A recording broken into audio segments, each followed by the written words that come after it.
বেনজিনের প্রস্তুতিতে আমরা এখানে ইথাইনের পলিমারকরণ পড়ছি, ফেনলের বিজারণ পড়ছি, ডাইজোনিয়াম ক্লোরাইডের আর্দ্র বিশ্লেষণ, এগুলোও তো আমরা পড়ছি। ফেনল কি করে পেয়েছিলাম? ফেনলের সাথে যদি আমরা জিঙ্ক বিক্রিয়া করি তাহলে সেটা আমরা পেয়ে গেছিলাম। আর ডাইজোনিয়াম ক্লোরাইডটা কি এখানে ছিল? এই যে ডাইজোনিয়াম ক্লোরাইডের সাথে ফসফরাস অ্যাসিড আর পানির বিক্রিয়া করলে সেখান থেকে আমরা বেনজিন পেয়ে গেছিলাম। আর কোন গ্যাস উৎপন্ন হয় ডাইজোনিয়াম ক্লোরাইড থাকলে? ডাইজোনিয়াম ক্লোরাইড থাকলে তো অবশ্যই সেখানে তোমার নাইট্রোজেন গ্যাস উৎপন্ন হবে, এটা একটু মনে রাখো। আর আসো টলুইনের ডিমিথাইলেশন বিক্রিয়া, এইটা মনে হয় বলা হয়নি, বইয়ে নাই, আমি এখানে একটু লিখে দিই। আচ্ছা এখানে না, আমরা যেখান থেকে শুরু করবো সেখানে লিখি।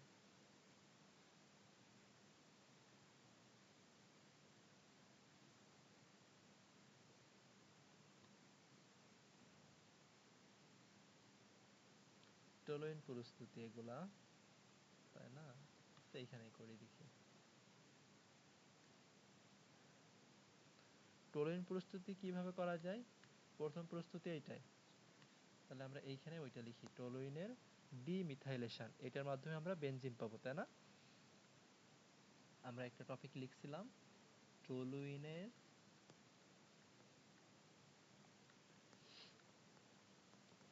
ডিমিথাইলেশন। দেখো এটা কি, ডি মানে কি, ছাড়াতে হবে, টলুইনটাকে বের করে ফেলতে হবে।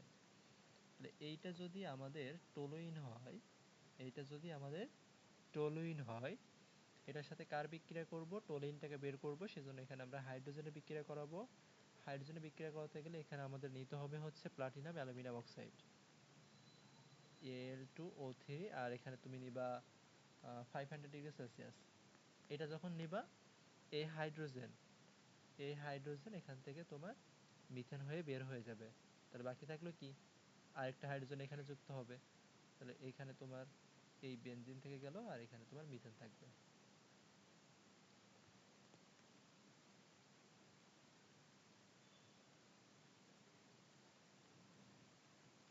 এটি ছিল টলুইনের ডিমিথাইলেশন, যেখান থেকে আমরা বেনজিন তৈরি করতে পারি। এবার আসো টলুইন প্রস্তুতি। তো এই টলুইন প্রস্তুতি তুমি চারটা জিনিস দিয়ে করতে পারবা। একটা হচ্ছে তোমার উৎস্ফীটিক বিক্রিয়া, যেটা এখানে আছে, এই যে উৎস্ফীটিক বিক্রিয়া। উৎস্ফীটিক বিক্রিয়ার মাধ্যমে আমরা টলুইন প্রস্তুত করতে পারবো। এটা আগে কিন্তু তুমি হেডলাইনগুলো মুখস্থ করে ফেলবা, মানে কোন কোন জিনিস দিয়ে প্রস্তুত করতে পারো এইগুলো যদি আইডিয়ায় রাখতে পারো, তাহলে তোমার জন্য বিক্রিয়াগুলো বের করা একদম ইজি হয়ে যাবে। একদম তুমি যদি নামগুলো মনে রাখতে পারো, তুমি 2-3 বার তুমি নামগুলো একটু মুখস্থ করে ফেলো, দেখো বিক্রিয়াগুলো প্রভাবক সব তোমার মাথায় চলে আসবে। তাহলে আমরা করব হচ্ছে টলুইন প্রস্তুতি।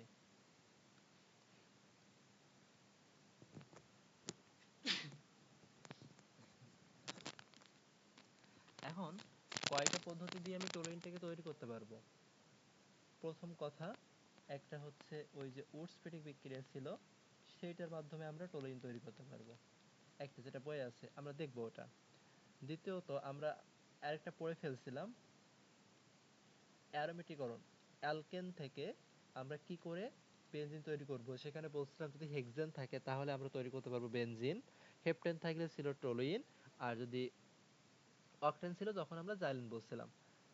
তাহলে অ্যারোমেটিকরণের মাধ্যমে মানে অ্যালকেন থেকে আমরা এটা তৈরি করতে পারি। আরেকটা হচ্ছে কিলিমেনসন বিজারণ বিক্রিয়া ও উল্ফ কিশনার বিক্রিয়া। কিলিমেনসনটা তোমাদের বইয়ে আলোচনা করা আছে, কিলিমেনসন বিজারণ ও উল্ফ কিশনা, উল্ফ কিশনার বিক্রিয়া। উল্ফ কিশনারটা অ্যাডমিশনের জন্য লাগে, তারপরও জেনে রাখা ভালো। উল্ফ কিশনার বিজারণও বলা যায় এটা। আরেকটা করতে পারি আমরা ফ্রিডেল ক্রাফটের মাধ্যমে,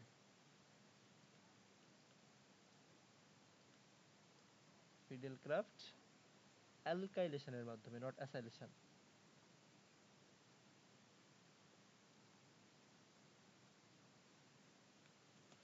এই চারটা জিনিস দিয়ে তুমি টলুইন তৈরি করতে পারবা। প্রথমে আসো এইখানে উৎস্ফীটিক বিক্রিয়া।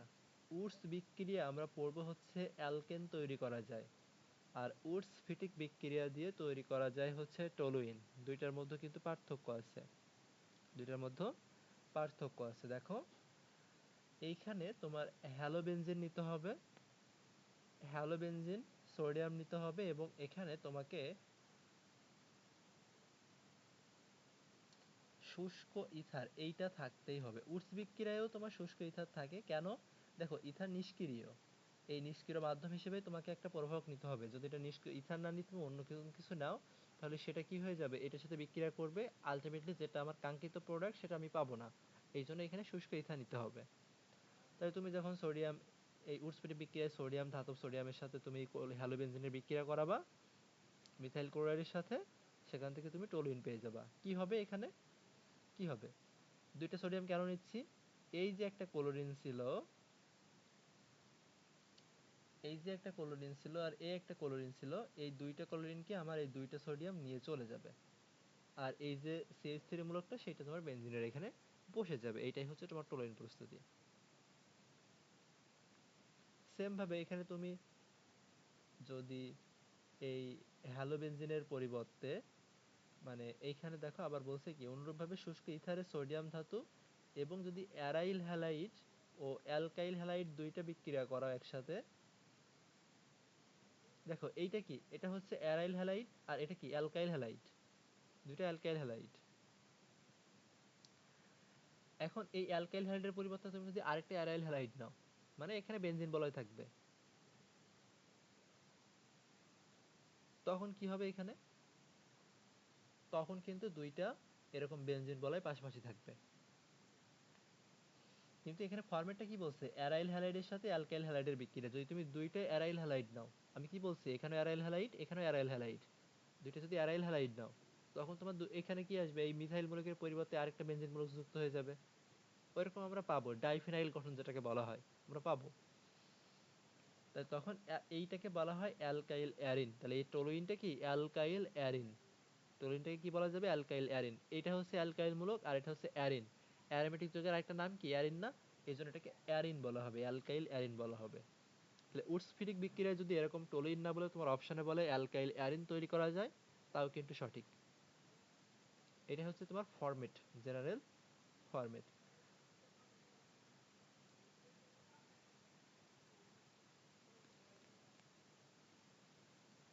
আরেকটা বলছিলাম আমরা 2 নম্বরে কি বলছি, যে আমরা অ্যারোমেটিকরণের মাধ্যমে করতে পারবো। তো অ্যারোমেটিকরণ এটা আমরা পড়ছি, এটা না, এই অ্যারোমেটিকরণের মাধ্যমে টলুইন, এই যে এটা 2 নাম্বার টলুইন প্রস্তুতি। এটা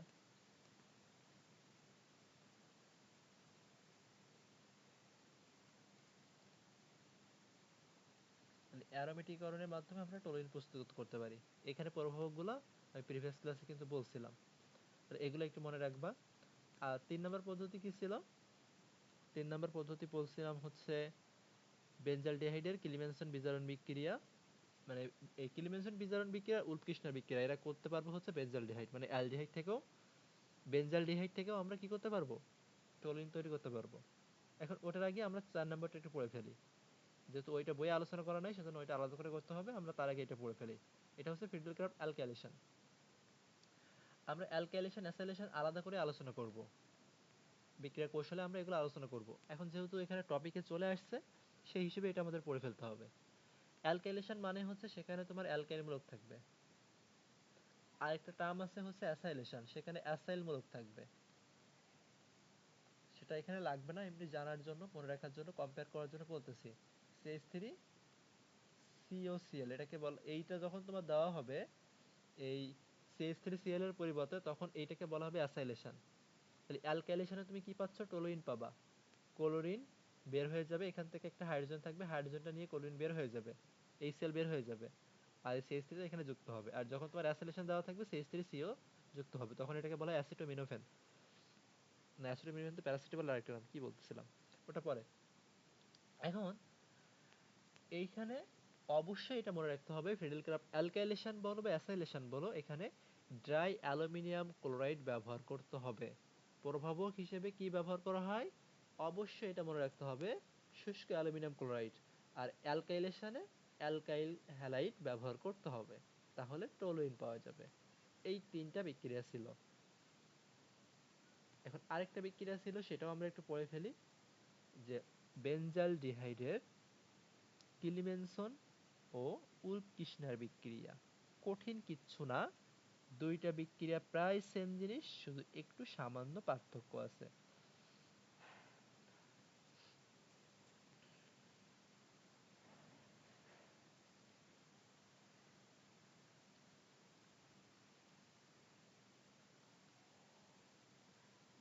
এই কিলিমেনসন বিজারণ বিক্রিয়া কিন্তু খুব ইম্পর্টেন্ট।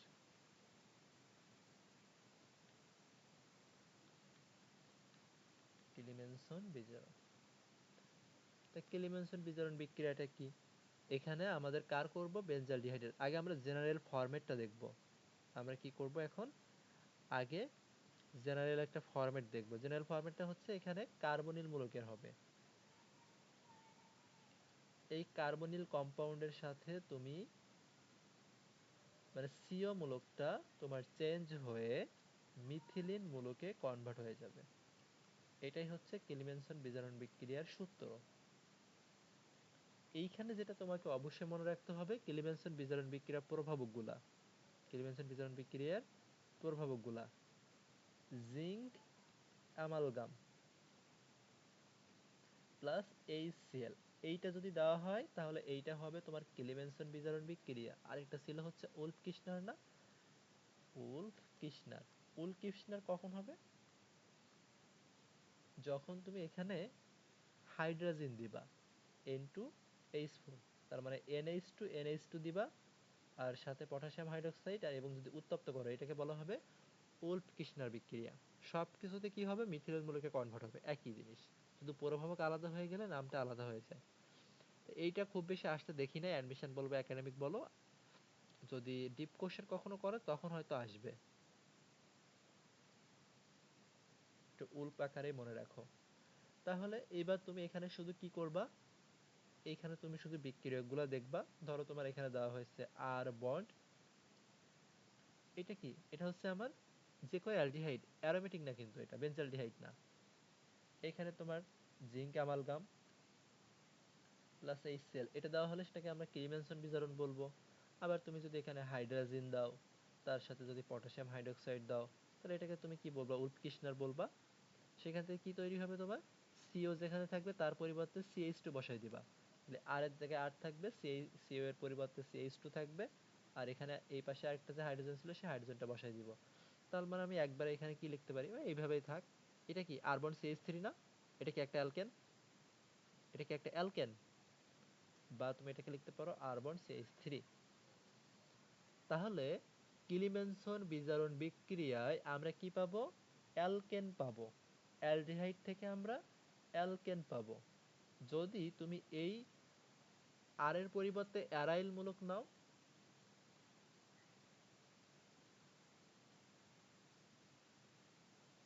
এই আর এর পরিবর্তে যদি তুমি এই অ্যারাইল মূলক নাও, মানে বেনজালডিহাইড নাও,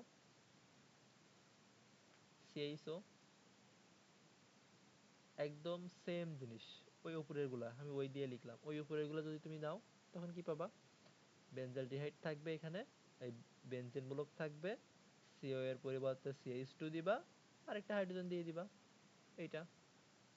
বা তুমি এটাকে আরেকটু যদি সাজিয়ে লিখতে চাও তাহলে এইভাবে লিখে দিও CH3। এইটাই হচ্ছে টলোইন। তো এই চারটা পদ্ধতি দিয়ে তুমি টলোইন তৈরি করতে পারবা। এই চারটা পদ্ধতি দিয়ে আমরা টলোইন তৈরি করব। আচ্ছা,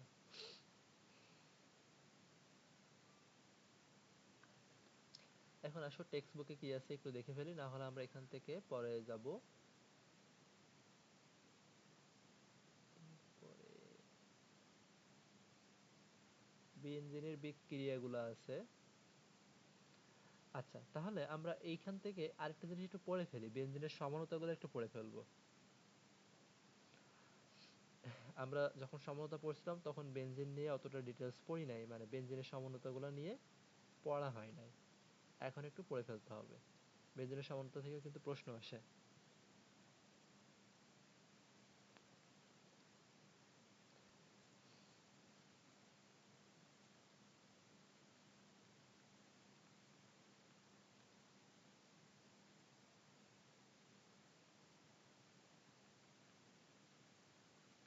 বেনজিনের প্রতিস্থাপিত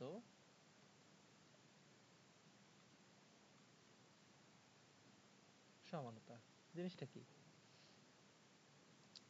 এখন এখানে তোমার কতগুলো হতে পারে, এই যে প্রতিস্থাপক, এই প্রতিস্থাপক বলতে ওই যে টলোইন মূলক যেখানে ছিল না বেঞ্জিনের মাথায়, ওইগুলাকে বলি আমরা প্রতিস্থাপক। তুমি যদি বলো বেঞ্জিনের কি কোনো সমানতা আছে, বেঞ্জিনের কিন্তু নিজস্ব কোনো সমানতা নাই। বেঞ্জিনের নিজের কোনো সমানতা নাই।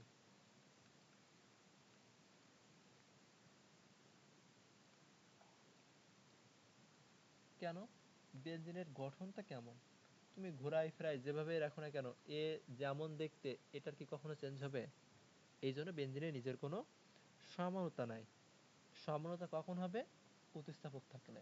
মাথায় কিছু আসলেই তখনই সমানতা হবে। প্রতিস্থাপক থাকলেই সমানতা হবে। এখন এই প্রতিস্থাপকের উপর ভিত্তি করে বেঞ্জিনের সমানতা বিভিন্ন রকম হবে।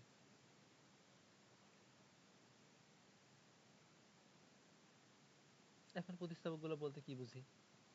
এখন আসো আগে আমরা একটু জেনারেলগুলো দেখি। এই হচ্ছে আমার বেনজিন, তাই না? এর কোনো প্রতিস্থাপক নাই। এটা হচ্ছে আমার জেনারেল ফরম্যাট। এখানে সবগুলোতে কি আছে? এই সবগুলোতে আমার হাইড্রোজেন আছে। সবগুলোতে আমার হাইড্রোজেন আছে।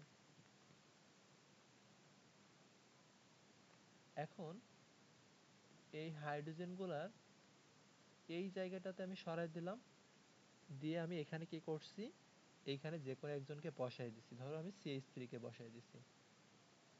তখন এখানে কি হয়ে গেছে? একটা প্রতিস্থাপক হয়ে গেছে। এখানে একটা প্রতিস্থাপক হয়েছে। তারপর কি করতে পারি?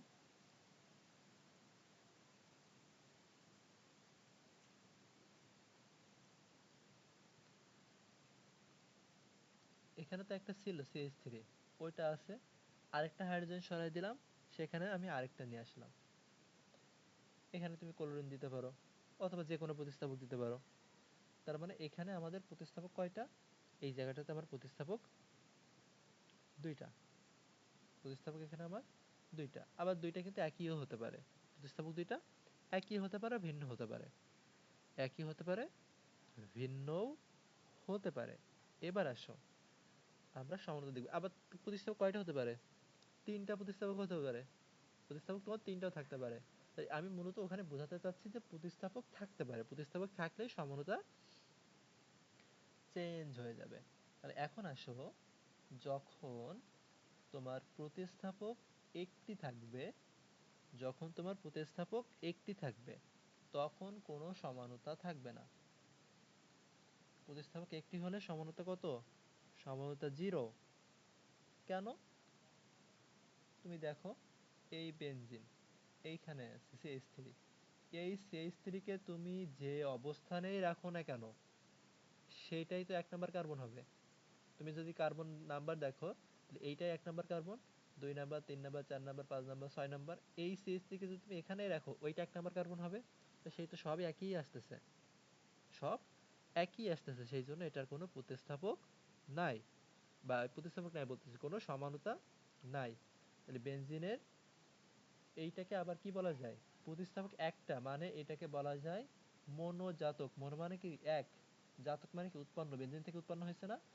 তাহলে বেনজিনের মনোজাতকের কোনো সমাণু নাই। অ্যাডমিশন টেস্টে এইভাবে আসে, বেনজিনের মনোজাতকের সমাণু কয়টা? মনোজাতকের কোনো সমানুতা নাই। এবার আসো ডাইজাতক, বা যখন প্রতিস্থাপক দুইটা।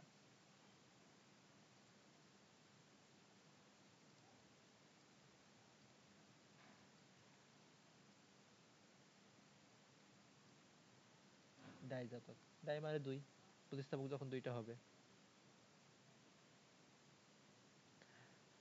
সে দুইটা হবে। এই দুইটা তোমার একই হতে পারে, ভিন্ন হতে পারে, যাই হোক কোনো সমস্যা নাই। তখন তোমার সমাণু হবে তিনটা। বেনজিনের ডাইজাতকের সমাণু হবে কয়টা? সমাণু হবে তিনটা। তার মানে আমি যদি তোমাকে দেখাই,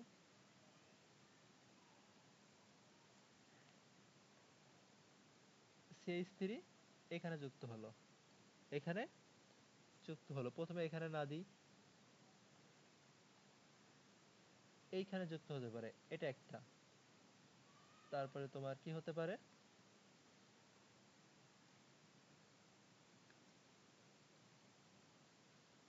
এখানে যুক্ত হতে পারে।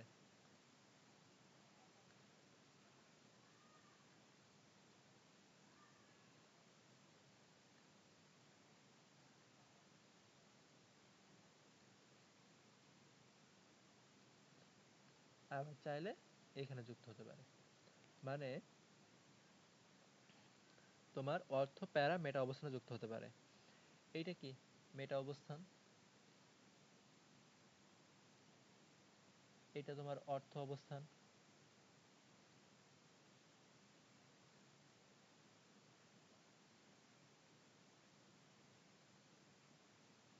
অর্থ এটা তো প্যারা, অর্থ অবস্থান তো তোমার এইটাকে বলা হয়, তার এখানে প্যারা অবস্থান যুক্ত হতে পারে। এই দুইটা হচ্ছে তোমার অর্থ, আর এই এই বরাবর হচ্ছে প্যারা। এইটা হচ্ছে, আচ্ছা এখানে না দিয়ে আমি একটু উপরে দেখাই তাহলে বেশি ভালো হবে। প্রতিস্থাপক কিন্তু তখনই বলতে পারবা, মানে পজিশন গুলো তখনই বলতে পারবা যখন একটা প্রতিস্থাপক আসবে, তার আগে না। তাহলে এই দুইটা পজিশনকে আমরা অর্থ বলি, এই পজিশনটিকে আমরা প্যারা বলি, আর এই দুইটাকে আমরা মেটা বলি। তাহলে কি হচ্ছে দেখো, অর্থ মেটা, এটাও তো অর্থ। তাহলে এখানে এইগুলা মানে তিন ধরনের হচ্ছে, অবস্থান পরিবর্তন হয়েছে না। এখানে 2, এখানে তোমার 3, এখানে তোমার 6। এখানে আসবে কেন, এই দুইটা তো একই হয়ে গেছে, তাহলে এখানে দিলাম কেন আমরা? আমরা বলছি অর্থ মেটা প্যারা তিনটা অবস্থানেই হবে, অর্থ প্যারা মেটা। তার মানে এই জায়গাটাতে আসবে। এই হচ্ছে তোমার তিন প্রকার সমাণু থাকবে। এখন দুইটা যদি একই হতো, এখানে ক্লোরিন এখানে ক্লোরিন, বা এখানে CH3 এখানে CH3, এই CH3 তুমি এখানে দিতে পারতে, এই CH3 এখানে একটা CH3 সেন্টারে সবগুলো থাকলো, এই CH3 তুমি একবার এখানে দিতে পারতে একবার এখানে দিতে পারতে, তাও তো একই হতো। তার মানে একই হোক ভিন্ন হোক কোনো বিষয় না। তোমার অপশানে এই কোশ্চেনে এভাবেও থাকে C6H4Cl2, এটার সমাণু কয়টা, অথবা C6H4CH3NO2, এটার সমাণু কয়টা। তো দেখো, তুমি দেখবা এখানে প্রতিস্থাপক কয়টা, দুইটা, সমাণু তিনটা, একই হোক ভিন্ন হোক দরকার না। এখানে প্রতিস্থাপক কয়টা, এ একটা একটা দুইটা, ভিন্ন হোক একই হোক দরকার না। প্রতিস্থাপক কি করে বুঝলাম, হাইড্রোজেন থাকে 6টা, হাইড্রোজেন কমছে কয়টা, দুইটা কমছে, তার মানে দুইটা প্রতিস্থাপক। এখানে হাইড্রোজেন দুইটা কমছে মানে দুইটা প্রতিস্থাপক। তাহলে এটা বুঝলাম বেনজিনের ডাইজাতকের সমাণু হচ্ছে তিনটা। এইটা very very very very important, বেনজিনের ডাইজাতকটা ভেরি ভেরি ইম্পর্টেন্ট। এবার আসো ট্রাইজাতকটা পড়ে ফেলি। ভাইয়া নিচেরটা একটু আরেকবার বলেন। দেখো এখানে প্রতিস্থাপকগুলো তুমি কি করে হিসাব করবা, যে হাইড্রোজেন কয়টা কমছে, বেনজিনের সাধারণ সংকেত আমরা কি জানি, C6H6, 6টা হাইড্রোজেন থাকে। তাহলে এখানে 4টা হাইড্রোজেন আছে, দুইটা কমছে না, তার মানে প্রতিস্থাপক এখানে দুইটা। মানে এই যে উপরের যে সংকেতগুলা, নাইট্রোটোলুইন, অর্থ প্যারা না মেটা নাইট্রোটোলুইন, সেইটাই তো আমি এখানে লিখছি, সেটা আমি এখানে লিখছি। তোমার এখন এইভাবে এখানেও থাকতে পারে এরকম, যেখানে তোমার C6H5 দেওয়া আছে, তোমার এখানে থাকলো NO2Cl, মানে এরকম দুইটা ভিন্নও থাকতে পারে, এখানে 4। যদি তোমার এখানে হাইড্রোজেনের সংখ্যা কয়টা আছে কয়টা কমছে, কমাটা দেখে বুঝবা প্রতিস্থাপক কয়টা, কমাটা দেখেই বুঝবা প্রতিস্থাপক কয়টা। এখানে দুইটা কমছে, এই জন্য এখানে দুইটা প্রতিস্থাপক। এবার আসো, যদি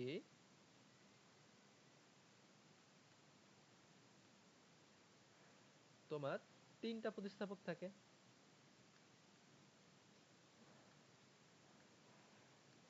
প্রতিস্থাপক তিনটা হতে পারে, এই তিনটা নিয়ে একটু কথা আছে, এই তিনটা নিয়ে কথা আছে। তিন রকম এখানে হবে, তিনটি তোমার সেম হতে পারে, তিনটি তোমার একই হতে পারে। যদি তিনটাই একই হয় তখন সমাণু হবে তিনটি, তিনটাই একই হলে তখন তুমি সমাণু পাবা তিনটা।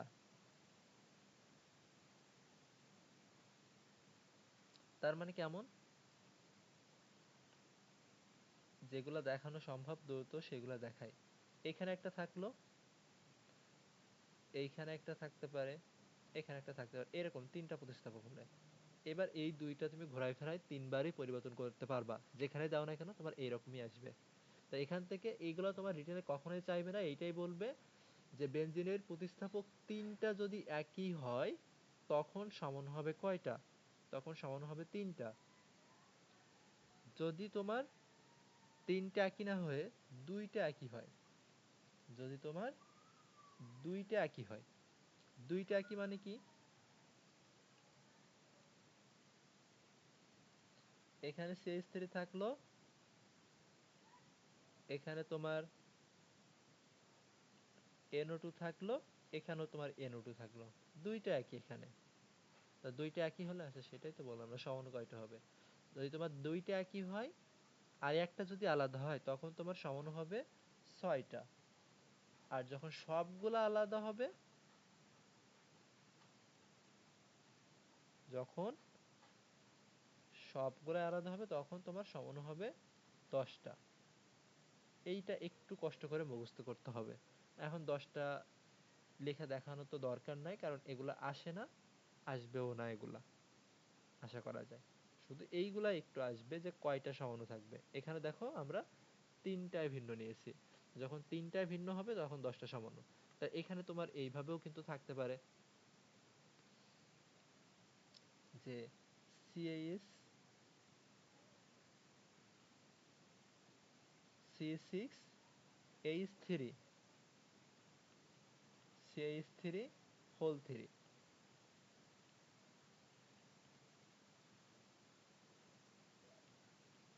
CH3 Cl2। আচ্ছা এখানে Cl2 কয়বার লিখছিলাম, দুইটা দেওয়া হয়ে গেছে, এটা তো দেওয়ার দরকার নাই, Cl2 মানেই তো দুইটা, C6H3 NO2 CH3 Cl, এরকম। দেখো এইটা কি, তিনটা হাইড্রোজেন, তিনটা কমছে, তার মানে ট্রাইজাতক, তিনটা প্রতিস্থাপক, তিনটা প্রতিস্থাপক দেখো তিনটা একই, সমান কয়টা হবে, সমান হবে তিনটা। এখানে ক্লোরিন দুইটা একই, তাহলে সমান হবে কয়টা, 6টা। এখানে 1 2 3 তিনটা আলাদা, সমান কয়টা হবে, 10টা। এই, তাহলে এইভাবে এখান থেকে সমানতা থেকে তোমার প্রশ্ন চলে আসবে। বেনজিন তাহলে কিরকম আসবে, বোর্ড কোশ্চেন এরকম আসছিল যশোর বোর্ডে, যে বেনজিন বলয়ে দুইটা প্রতিস্থাপক যুক্ত থাকলে যৌগের সমাণু কয়টা হবে, তিনটা। তারপরে এইখানে তোমার এইরকমটা আসছিল সম্ভবত C6H4 CH3Cl, এইটা সমাণু কয়টা, এইটা আসছিল একটা বোর্ডে, তাহলে সমাণু হবে তিনটা। তাহলে এরকম যতগুলা থাকবে আশা করা যায় এগুলা পারবা। আচ্ছা, নেক্সট আমাদের পড়তে হবে বেনজিনের বিক্রিয়া, তাই না? তো এই বেনজিনের বিক্রিয়াগুলো পড়ার আগে, বেনজিনের বিক্রিয়াগুলো পড়ার আগে আমাদের বুঝতে হবে অর্থ প্যারা নির্দেশ করা, অর্থ প্যারা নির্দেশক। বেনজিন বলা হয় সক্রিয়কারীমূলক, নিষ্ক্রিয়কারীমূলক। তো এখন আমরা অর্থ প্যারা নির্দেশক এইটা আগে পড়তে হবে, কারণ এটা না পড়লে আমরা এগুলো করতে পারবো না। এইখান থেকে তোমাদের তো অর্গানিক কেমিস্ট্রি থেকে দুইটা কোশ্চেন মাস্ট থাকবে, মানে দুইটা টপিক থেকে, একটা অ্যালিফেটিক থেকে থাকবে, একটা অ্যারোমেটিক থেকে থাকবে। অ্যারোমেটিক থেকে থাকলে ম্যাক্সিমাম কোশ্চেনে থাকে যেটা, সেটা হচ্ছে রেজোন্যান্স। এই যে বেনজিন বলে সক্রিয়কারীমূলক নিষ্ক্রিয়কারীমূলক, মানে সক্রিয় হবে নাকি নিষ্ক্রিয় হবে, এটা রেজোন্যান্স দিয়ে। তা সেই রেজোন্যান্সের জন্য আমাদের যেটা দরকার সেটা হচ্ছে অর্থ প্যারা নির্দেশক, এটা বুঝতে হবে। বেনজিনের অর্থ প্যারা মেটা নির্দেশক। এইখানে একটু বলি, প্রথমে আমি ডিটেলস বুঝাবো, পরে শর্টকাট বলবো। শর্টকাট হচ্ছে এমসিকিউ এর জন্য, বা শর্টকাটই তো শিখলেই হয়, কিন্তু তারপরে শিখে রাখা ভালো যে কারা অর্থপ্যারা নির্দেশ করবে।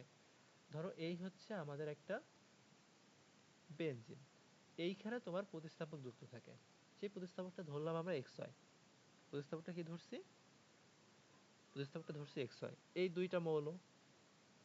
তোমার যদি এখানে CH3 থাকে তাই বলে কিন্তু আর ভেবো না XY3 মানে এই হাইড্রোজেন একটা কার্বন একটা, দুইটা ভিন্ন জিনিস। তার মানে দুইটা ভিন্ন ভিন্ন মূলক যুক্ত থাকতে পারে।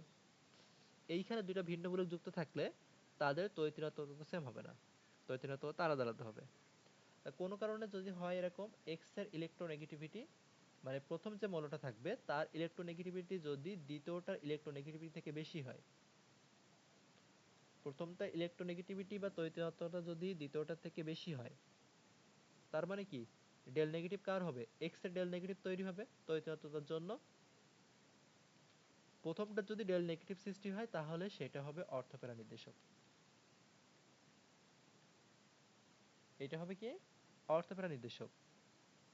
এই যারাই অর্থপ্যারা নির্দেশক তারাই কি করবে, বেনজিন বলয়কে সক্রিয় করবে। এরাই হচ্ছে বেনজিন বলয় সক্রিয়কারী মূলক। যারাই বেনজিন বলয় সক্রিয়কারী মূলক তারা কি করবে, বলয়ের মধ্য মানে এই বেনজিনের মধ্য ইলেকট্রন দিবে, বলয়ে ইলেকট্রন দিবে। এখন এখানে এক্সেপশনাল আছে একটা, তার মানে এখানে তুমি কি বুঝছো, সকল অর্থপ্যারা নির্দেশক বলয় সক্রিয়কারী, সকল অর্থপ্যারা নির্দেশক বলয় সক্রিয়কারী, কিন্তু এক্সেপশনাল আছে একটা, ব্যতিক্রম। ব্যতিক্রম হচ্ছে ক্লোরিন। সে অর্থপ্যারা নির্দেশক হলেও বেনজিন বলয়কে নিষ্ক্রিয় করবে। আমরা দেখাবো, ডিটেলস পড়বো তখন। সে অর্থপ্যারা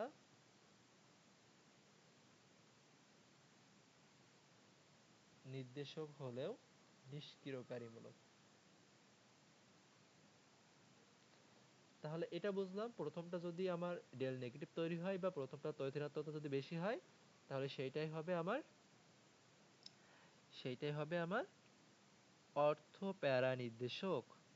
এর উল্টা যদি হয়ে যায়, এক্স এর তড়িৎ ঋণাত্মকতা যদি ওয়াই থেকে কমে যায়, তার মানে এখানে প্রথমটা কি হবে, ডেল পজিটিভ তৈরি হবে। প্রথমটা ডেল পজিটিভ মানে সেটা হবে তোমার মেটা নির্দেশক। মেটা মানে কি হবে, বলয় নিষ্ক্রিয়কারী। এটা হচ্ছে সুপার টেকনিক, সবকিছু তুমি এটা দিয়ে বের করতে পারবা। আর যেটা নিষ্ক্রিয়কারী মূলক হবে সে কি করবে, বলয় থেকে ইলেকট্রন নিয়ে নিবে। সে বলয় থেকে কি করবে, ইলেকট্রনটা নিয়ে নিবে। এবার আসলে আমরা এক্সাম্পলে আসি, বুঝি কারা অর্থপ্যারা নির্দেশক হবে। আমরা সচরাচর যেগুলা দেখে থাকি আমি সেগুলা নিয়ে আগে কথা বলি। প্রথমত সব থেকে বেশি আমরা কথা বলি হচ্ছে, আচ্ছা এই এই অর্থপ্যারা নির্দেশকের জন্য তুমি কোন তড়িৎ-ঋণাত্মক মৌলগুলো জানবা বা কোনগুলো তোমার লাগবে, খুব বেশি তোমার দরকার নাই। খুব বেশি তোমার দরকার নাই, দরকার কোনগুলা, ফ্লোরিন, অক্সিজেন, নাইট্রোজেন, ক্লোরিন, তারপরে তোমার কার্বন, তারপরে হাইড্রোজেন, এইগুলা দরকার। এইগুলো হচ্ছে সিরিয়ালি রাখছি, সব থেকে বেশি হচ্ছে ফ্লোরিনের, তারপর অক্সিজেনের, তারপর নাইট্রোজেন, তারপর ক্লোরিন, তারপর কার্বন, তারপর হাইড্রোজেন। সবচেয়ে বেশি তো ফ্লোরিনের জানোই। এবার এখানে আসো, দেখো এখানে দুইটা মৌল, একটা কার্বন একটা হাইড্রোজেন, একটা কার্বন একটা হাইড্রোজেন। তাহলে প্রথম যে কার্বনটা তার তড়িৎ-ঋণাত্মকতা বেশি, প্রথমটায় যেহেতু তড়িৎ-ঋণাত্মকতা বেশি তার মানে এটা কি হবে, অর্থপ্যারা নির্দেশক। দেখে দেখে অ্যান্সার করবা, একদম দেখে দেখে অ্যান্সার করবা। তারপর আমি এখানে দিলাম NH2, এখানে দিলাম NH2, এটা কি নাইট্রোজেনের তড়িৎ-ঋণাত্মকতা বেশি, তার মানে এটা হবে অর্থপ্যারা নির্দেশক। কিন্তু পরবর্তীতে এইটাই দেখবো, এইটা কিন্তু আবার আমাদের মেটা নির্দেশক হয়ে যাবে, কারণ এখান থেকে অ্যানিলিনিয়াম আয়ন তৈরি হয়। আমরা বলবো পরে এটা।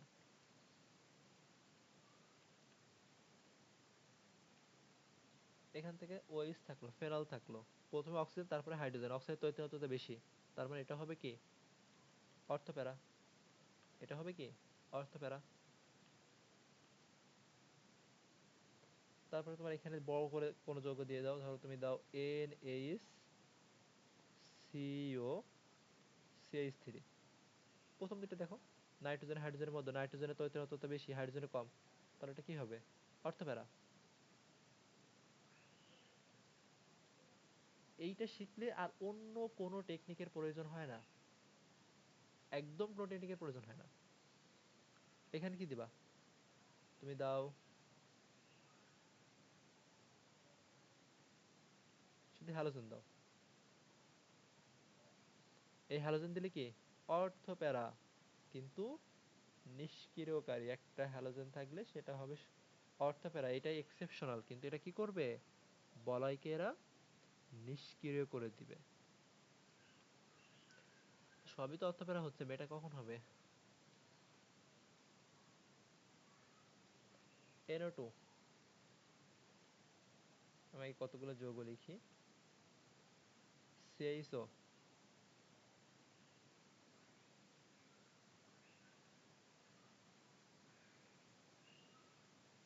আচ্ছা CH4 এগুলা, আচ্ছা আগে লিখে নি তারপর আমি বলি এগুলা।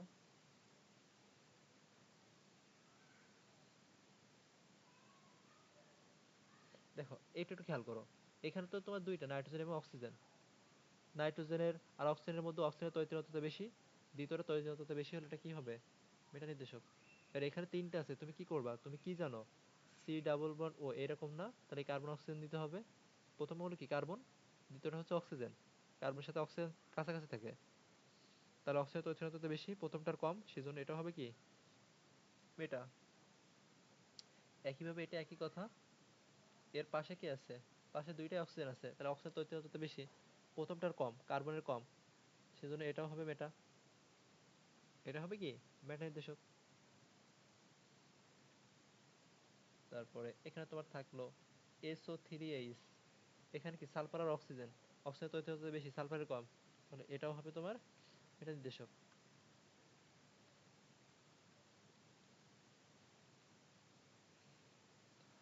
তারপর কি দেওয়া যায়, COCH3, তো বোঝাই যাচ্ছে অক্সিজেনের বেশি, তাহলে এটাও কি হবে মেটা নির্দেশক।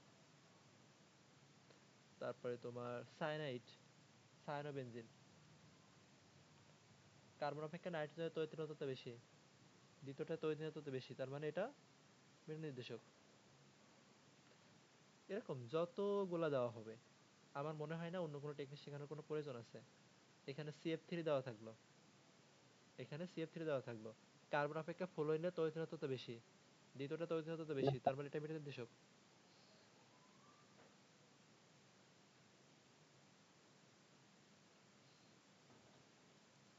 আরেকটা দেওয়া থাকে সেটা হচ্ছে ডায়াজোনিয়াম ক্লোরাইড, N2Cl, N2Cl। এখানে কি ক্লোরিনের তড়িৎদ্রব্যতা বেশি, নাইট্রোজেন দুইটা থাকুক বা চারটা থাকুক দেখার তো দরকার নাই, ক্লোরিন আছে নাইট্রোজেন আছে, নাইট্রোজেনের পজিটিভ তৈরি হবে, ক্লোরিন নেগেটিভ, দ্বিতীয়টা নেগেটিভ তৈরি হচ্ছে, তার মানে এটা মেটা নির্দেশক। তাহলে অর্থোপ্যারা নির্দেশক কি করে করতে হবে, অর্থোপ্যারা নির্দেশক কি করে করব আমরা, দেখব কি XY দেখব, যদি প্রথমটা তড়িৎদ্রব্যতা বেশি থাকে অর্থোপ্যারা নির্দেশক, দ্বিতীয়টা তড়িৎদ্রব্যতা বেশি হলে সেটা হবে মেটা নির্দেশক। আর অন্য কোনো কিছু শেখার প্রয়োজন নাই। এখন তোমার পরীক্ষায় কিন্তু এই টোটালটা দেওয়া থাকবে না, শুধু উপরে পার্টগুলো দেওয়া থাকবে, শুধু উপরে পার্টগুলো দেওয়া থাকবে, এই উপরে পার্টগুলো দেওয়া থাকবে। তাহলে এই উপরের পার্টগুলো থেকে কি করে চিনবা, ওই একই কথা, তুমি যদি এই কার্বনের সাথে মানে এই অ্যালডিহাইড আর এই দুইটা বাদ দিয়ে বাকি সব কিন্তু বোঝা যায়। অ্যালডিহাইড আর এই কার্বক্সিলিক অ্যাসিডের এই দুইটা মৌলকের ক্ষেত্রে একটু গাঠনিক সংখ্যাটা দেখতে হয়, বাকিগুলো সব দেখেই বোঝা যায়, প্রথম দুইটা মৌল দেখবা। যদি অনেকগুলো থাকে তাহলে চেষ্টা করবা যে দুইটা তড়িৎদ্রব্যতা বেশি সেই দুইটার মধ্যে তুলনা করার, যে দুইটার বেশি সেই দুইটার মধ্যে তুলনা করার। এখন যেটা বুঝতে হবে, আমরা তো এখান থেকে বুঝলাম অর্থপ্যারা নির্দেশ করতেছে এরা, এখানে আবার আমরা বললাম যারা অর্থপ্যারা নির্দেশ করবে তারা হচ্ছে বেনজিন বলয়কে কি করবে, বেনজিন বলয়কে তারা সক্রিয় করবে, বেনজিন বলয়কে তারা কি করবে, সক্রিয় করবে। এখন তাহলে সক্রিয়তার ক্রম আসে অ্যাডমিশন টেস্টগুলোতে এবং এইচএসসি পরীক্ষায়, বোর্ড কোশ্চেন যখন সলভ করতে যাবে এই টাইপের প্রশ্ন পাবা। তাহলে দেখো আমরা বিক্রিয়া শুরু করব, তাহলে আমরা এখানে কি বলবো যে বেনজিন কোন ধরনের বিক্রিয়া দেয় বলছিলাম, প্রতিস্থাপন বিক্রিয়া দেবে। কোন ধরনের প্রতিস্থাপন বিক্রিয়া দেয়, শুধুমাত্র সে ইলেকট্রোফিলিক প্রতিস্থাপন বিক্রিয়া দেয়। তাহলে বেনজিনের ইলেকট্রোফিলিক প্রতিস্থাপন বিক্রিয়া, প্রতিস্থাপন বিক্রিয়া বা ইএসআর বিক্রিয়া বলা যায় এটাকে। ইএসআর কেন, ইতে ইলেকট্রোফিলিক, এসতে সাবস্টিটিউশন আর আরতে রিঅ্যাকশন, এজন্য এটাকে ইএসআর বিক্রিয়াও মাঝে মাঝে বলা হয়।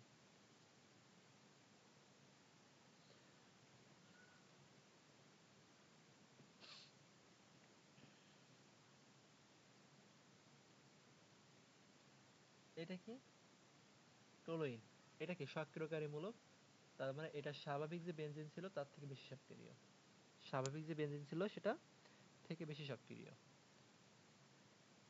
মানে এটা অর্থপ্রাণ নির্দেশক। এরপরে তুমি যদি এখানে ক্লোরিন দাও, অর্থপ্রাণ নির্দেশক, কিন্তু এ কি করবে, বেনজিন বলয়কে সে নিষ্ক্রিয় করবে, এই একটা এক্সেপশনাল। এখানে তুমি নাইট্রোবেনজিন দাও, এটাও কি বেনজিন থেকে কম সক্রিয় না, কেন, কারণ সে নিষ্ক্রিয়কারীমূলক, মেটা নির্দেশক, সে মেটা নির্দেশক, বেনজিন থেকেও সে কম হবে। তার মানে এইগুলা থেকে আমি সামারিতে কি আসতে পারি, সামারিতে আসতে পারি যে আমার টলুইনটা বেশি সক্রিয় হবে নাইট্রোবেনজিন থেকে, টলুইনটা বেশি সক্রিয় হবে নাইট্রোবেনজিন থেকে।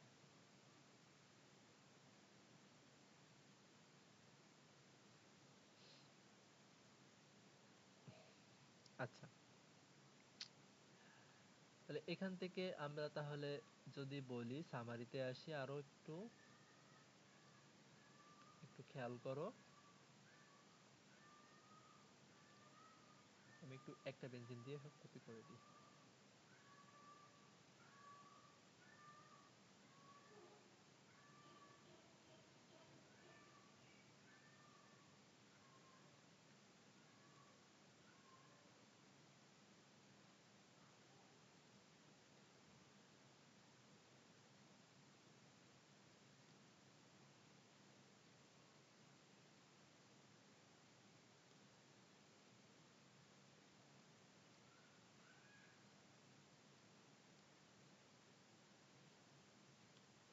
দেখো, এখানে টলুইন, এখানে সিম্পল বেনজিন, এখানে নাইট্রোবেনজিন, তাহলে কি হবে না, এই টলুইনটা যেহেতু অর্থপ্রাণ নির্দেশক সক্রিয়, আর এই নাইট্রোবেনজিন নাইট্রোমূলক, এটা যেহেতু মেটা নির্দেশক, তাহলে এটা নিষ্ক্রিয়, তা বেনজিন বলকে নিষ্ক্রিয় করবে, তাহলে এটা একটা ক্রম, এটা একটা ক্রম। এখানে CH3 মূলক, এখানে তোমার CH3 এর সাথে আরেকটা নাইট্রোমূলক আছে, CH3 এর সাথে একটা নাইট্রোমূলক আছে, আর এখানে দুইটা নাইট্রোমূলক আছে, তাহলে কি হবে, ক্রমটা কেমন হবে, ক্রমটা এদিকে হবে, এটা সবচেয়ে বেশি শক্তিশালী, কারণ এখানে নিষ্ক্রিয় করার জন্য কেউ নাই, এখানে একটা সক্রিয় আছে, এটা নিষ্ক্রিয় আছে, কেটে দিলে তোমার ধরো নিউট্রাল হয়ে যাচ্ছে, এখানে দুইজনই তোমার নিষ্ক্রিয় করে দিচ্ছে, তাহলে এইটা সক্রিয়তা সবথেকে কম হবে। তারপরে তোমার থাকলো হচ্ছে ধরো ক্লোরোবেনজিন থাকলো, ক্লোরোবেনজিন তো এমনি নিষ্ক্রিয় করে তাই না, এমনি নিষ্ক্রিয় করে দেয়। তারপরে তোমার এখানে ধরো দিলাম Cl, এখানে দিলাম NO2,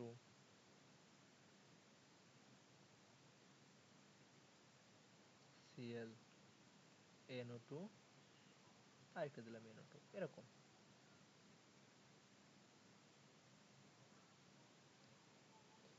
যদিও এটা এখানে যুক্ত করাটা পারফেক্ট না এইখানে, তাহলে দেখো এমনিতেই ক্লোরোবেনজিন হচ্ছে নিষ্ক্রিয়কারীমূলক, কিন্তু এই তিনটার মধ্যে সক্রিয়তা বের করতে গেলে কি করবা, এইখানে একজন নিষ্ক্রিয় করতেছে, এখানে দুইজন নিষ্ক্রিয় করতেছে, এখানে তিনজন নিষ্ক্রিয় করতেছে, এইটাই হবে তোমার সক্রিয়তার ক্রম। তাহলে এখন এগুলা যা করছি সব কি সক্রিয়তার ক্রম, এগুলা থেকে MCQ আসে।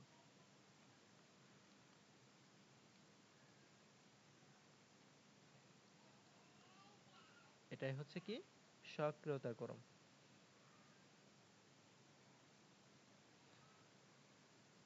আচ্ছা, এখন আমি কতগুলা MCQ আর একটু একটু যদি আমি এই প্রিভিয়াস পেজে এই জায়গাটাতেই যদি আমি একটু অ্যাড করতে চাই, তোমাকে ধরো বলছে এরকম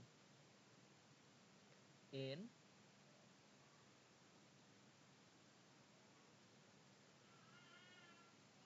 CH3 এর হোল টু, এটা কি অর্থপ্যারা নাকি মেটা নির্দেশক হবে, এটা অর্থপ্যারা নির্দেশক হবে নাকি মেটা নির্দেশক হবে, তাহলে এটা গঠনটা তুমি দেখবা, নাইট্রোজেন, এখানে তুমি CH3 দেখো, এখানে CH3 দেখো, তাহলে প্রথম মৌল নাইট্রোজেন, দ্বিতীয় মৌল কার্বন, তাই প্রথম মৌলের তৈলাক্ততা বেশি, তার মানে এটা হবে তোমার অর্থপ্যারা নির্দেশক।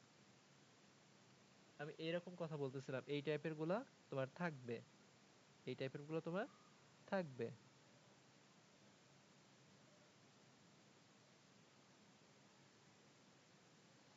আবার ধরো তোমার এরকম বলছে N N H CO CH three, এইটা কি হবে? তাহলে এখানে দেখো দুইটা একই থাকলে তুমি এই পাশাপাশি দুইটা নিবা, বা নাইট্রোজেন কার্বন নিবা, তখন এটা কি নাইট্রোজেন অপেক্ষা হাইড্রোজেনের কি তৈলাক্ততা কম, যেহেতু নাইট্রোজেনের বেশি, তার মানে এটাও কিন্তু অর্থ প্যারা নির্দেশক। তাহলে কারা অর্থ প্যারা নির্দেশক, এই টাইপের প্রশ্ন কিন্তু চলে আসে।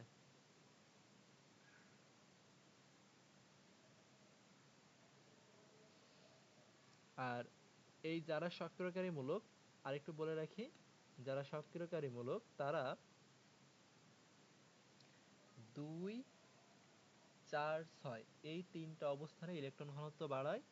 আর যারা মেটা নির্দেশক তারা 3 নম্বর অবস্থানে ইলেকট্রন ঘনত্বটা বাড়ায়। 3 নম্বরে ইলেকট্রন ঘনত্বটা বাড়ায়। এই টাইপের প্রশ্ন কিন্তু চলে আসে।